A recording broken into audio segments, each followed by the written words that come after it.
人際關係處理之道，成功關係的10大原則。人際關係是影響我們生活幸福與成功嘅重要因素。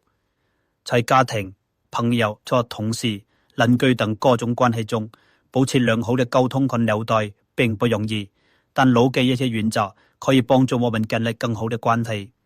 以下係處理人際關係的10大原則。100%真誠尊重對方。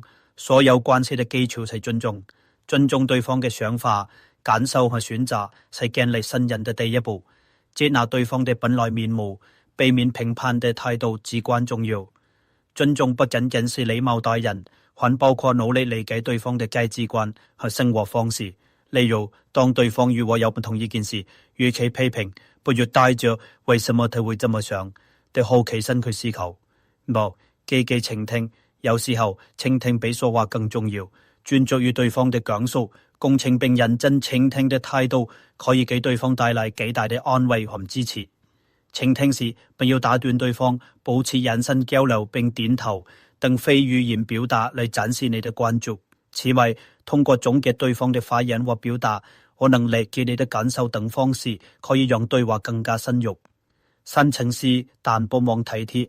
情緒固然重要，但不考慮對方感受的之類表達可能會破壞關係。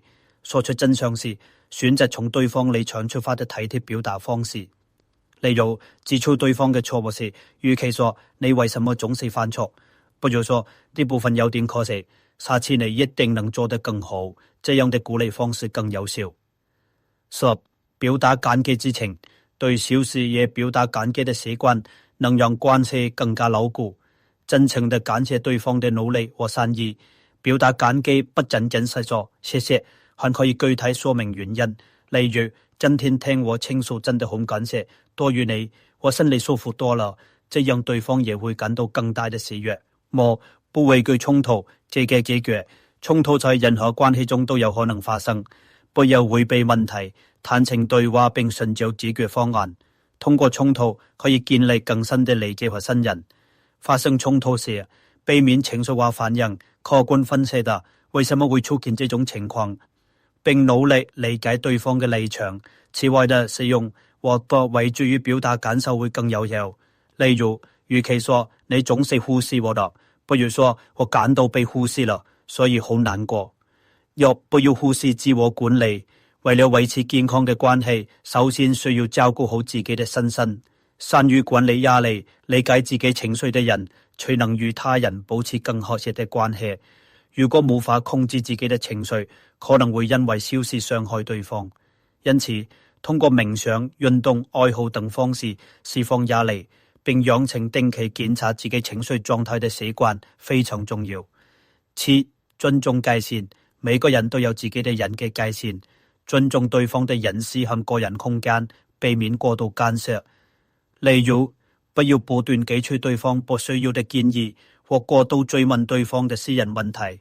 保持讓對方感到舒適的具體，有助於維持關係的健康性。8. 傳播積極的能量，積極的態度會對周圍的人產生良好的影響。通過小小嘅讚美、鼓勵或幽默，營造關係中的積極氛圍。